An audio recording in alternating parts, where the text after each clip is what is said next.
नमस्कार, मी प्रियंका नागने आपल्या मराठी योजना यात्रा या चॅनलवरती तुमचं सर्वांचं स्वागत आहे. तर आज आपण एक महत्त्वपूर्ण माहिती पाहणार आहोत. कारण इथे संजय गांधी निराधार योजनेचे बँक खात्यामध्ये पैसे जमा होण्यासंदर्भात राज्य सरकारच्या माध्यमातून प्रत्येक महिन्याला वेगवेगळे जी.आर. निघतात, शासन निर्णय निघतो. त्याशी शासन निर्णयाच्या माध्यमातून असं सांगितलं जाते की ज्या लोकांचे डीबीटी बँक नाही किंवा ज्या लोकांची डीबीटी नाही त्यांनी लवकरात लवकर करून घ्यावे किंवा जे काही नवीन बदल आहेत ते सुद्धा त्यामध्ये सांगण्यात आले आहे. तर आजची जी माहिती आहे ते संजय गांधी निराधार योजनेअंतर्गत जे लाभार्थी आहे किंवा जे निराधार आहे, जे विधवा जे योजना आहे त्याचे लाभार्थी आहे किंवा वयोवृद्ध योजनेचे लाभार्थी आहे त्यांच्यासाठी अत्यंत महत्त्वाचं असणार आहे. आता बरेच लाभार्थी आहेत त्यांनी सर्व कामे करून घेतली आहेत, म्हणजे डीबीटी लिंक करून घेतली आहेत, त्याच्यानंतर बँक सेडिंग करून घेतली आहे. हे सर्व कामं करून घेतली तरी पण 4 महिन्यापासून पैसे जमा झाले नाहीत. आता बऱ्याच जणांना एप्रिल महिन्याचे, मे महिन्याचे पैसे जमा झाले आहेत, पण जे 2024 मध्ये जेव्हा डीबीटी लिंक करण्यास सुरुवात झाली होती किंवा आधार लिंक करण्यास सुरुवात झाली होती त्यावेळेसचे पैसे मिळाले नाहीत. या संदर्भात माहिती असणार आहे, त्यामुळे शेवटपर्यंत व्हिडिओ नक्कीच बघा. पण त्याआधी अशाच महत्त्वपूर्ण माहितीसाठी आपल्या चॅनलला सबस्क्राईब करायला विसरू नका. तर आधार देऊन हे लाभार्थी झाले निराधार. संजय गांधी श्रावण बाळ योजनेचे अनुदान थकले आहेत. आता कालच एक अपडेट आली होती ज्यामध्ये एक नवीन जी.आर. आला होता. त्यामध्ये सांगण्यात आलं की लाडकी बहीण योजनेचे पैसे वेळोवेळी दिले जात आहे. म्हणजेच आता इथे जवळजवळ 3,750 कोटी रुपयांचे वितरण करण्यात आले आहे व कोणतेही थकीत अनुदान नाही, म्हणजे कोणतेही पैसे थकवले जात नाही. लाडक्या बहिणींना वेळोवेळी पैसे दिले जातात, म्हणजे 1,500 रुपये त्यांचे जमा होतात.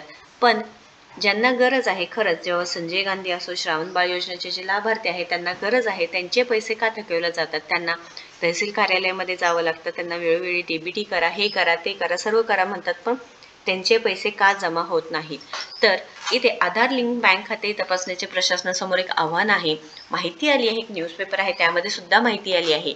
हयातीचे दाखले, आधार क्रमांक, बँक पासबुकचे झेरॉक्स देऊन आधार सीडिंग केले तरी गेल्या 5 ते 6 महिन्यांपासून संजय गांधी निराधार योजनेचे अनुदान लाभार्थ्यांच्या खात्यामध्ये जमा झाले नाहीत. तरी ते हे रखडलेले अनुदान तातडीने लाभार्थ्यांच्या बँक खात्यावर जमा करावे अशी सुद्धा मागणी निराधार लाभार्थ्यांनी शासनाचा आधार मिळावा म्हणून केली आहे. व इथे जे बच्चू कडू साहेब आहेत ते सुद्धा आपल्यासाठी इथे लढत आहेत, ते सुद्धा प्रत्येक वेळेस इथे आपल्यासाठी उभा राहत आहेत. आता जेव्हा 600 रुपयेवरून 1,500 रुपये करण्यात आले त्यावेळेस सुद्धा बच्चू कडूंनी खूप मोठे आपल्याला मदत केली आहे व त्या बाबतीत आता 1,500चे कमीत कमी 6,000 रुपये तरी व्हावे असे त्यांनी शासनाला म्हणजे सरकारला इथे आवाहन केलं आहे किंवा सरकारला मागणी केली आहे.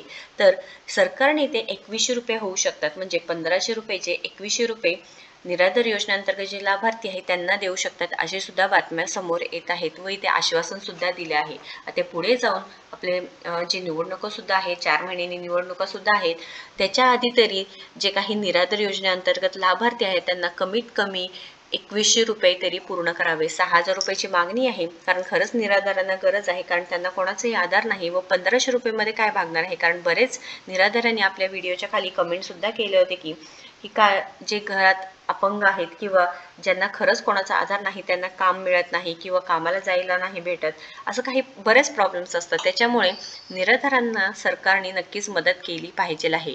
राज्य सरकारने थेट लाभ हस्तांतरण म्हणजे डीबीटी योजनेद्वारे संजय गांधी निराधार योजनेसह विविध सामाजिक अर्थसहाय्य योजनेचा लाभ देण्याचा निर्णय घेतला. त्यासाठी लाभार्थ्यांनी हयातीचे दाखले, लाभार्थ्यांचे जे स्वयंघोषणा पत्र, आधार क्रमांक, बँक पासबुकचे झेरॉक्स सादर करण्यास तहसील कार्यालयामधील संजय गांधी निराधार योजना शाखेतून सांगण्यात आले. आता हे सर्व निराधार योजनेअंतर्गत लाभार्थी हे सर्व करतो, म्हणजे आधार क्रमांक असो, बँक पासबुकचे झेरॉक्स सादर करणे असो, लाभार्थ्यांचे जे स्वयंघोषणा पत्र असो, हयातीचे दाखले आहेत, हे सर्व इथे जमा केले जातात. परंतु बरेच निराधार आहे, म्हणजे 60% निराधारांना पैसे मिळाले आहेत. एप्रिल आणि मेचे पैसे 1,515 ज्यांना मिळाले आहेत त्यांनी नक्कीच कमेंट करून सांगायचं आहे. पण बरेच माझे बांधव आहेत की ज्यांना पैसे मिळाले नाहीत. सर्व कामं करून घेतात, म्हणजे आधार लिंक असो, बँक खाते, आधार सीडिंग असो, हे सर्व जे काम आहेत ते सुद्धा केले आहेत. आता डीबीटी लिंक जे डीबीटी प्रणालीद्वारे पैसे येणार म्हणतात, म्हणजेच मधोमध कुठे पैसे सुद्धा गायब होत नाहीत. तर लाभार्थ्यांना हे पैसे का मिळत नाही हा सुद्धा एक मोठा प्रश्न आहे.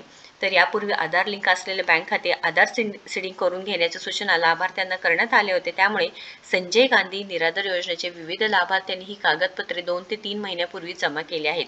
मात्र गेल्या काही महिन्यांपासून या लाभार्थ्यांचे अनुदान निराधारांच्या बँक खात्यामध्ये जमा होत नसल्यामुळे वयोवृद्धी लाभार्थी हवालदिल झाले आहेत. कारण खरंच आहे, कारण बरेचसे वयोवृद्धांना कोणाचीही इथे आधार नसतो. बरेचसे ते कामाला सुद्धा जाऊ शकत नाही, त्यांना औषध पाणी असतं, त्यांनी काय करायचं, त्यांचं काहीच भागत नाही. आता 1500 रुपये तरी भेटत होते, आता तेही भेटणं बंद झालं आहे. किंवा ते फक्त जाऊन येतात की हा आमचे पैसे जमा झालेत का, बँक खात्यामध्ये जाऊन तपासा. ते अधिकारी म्हणतात की हा अजून शासनाकडूनच पैसे आले नाहीत. मग जी आर का काढले जातात? जी आर मध्ये तर सांगितलं जाते की हे पैसे वितरित करण्यात आले आहे, इतके इतके कोटी पैसे तुम्हाला येणार आहेत, हे सुद्धा सांगितलं जातं. आता हे जी आर सुद्धा, शासन निर्णय सुद्धा सरकारनेच काढलेले असतात, आमच्या मनाचं काहीच नसतं. कारण महाराष्ट्र शासनाने जे जी आर आहे तेच आम्ही तुम्हाला सांगत असतो किंवा तुमच्यापर्यंत ही माहिती पोहोचवत असतो. हे सुद्धा एक आनंदाचीच बातमी आहे. व इथे जे लाभार्थी आहे त्यांना खरंच लाभ मिळण्यासाठी हे महत्त्वाचं आहे.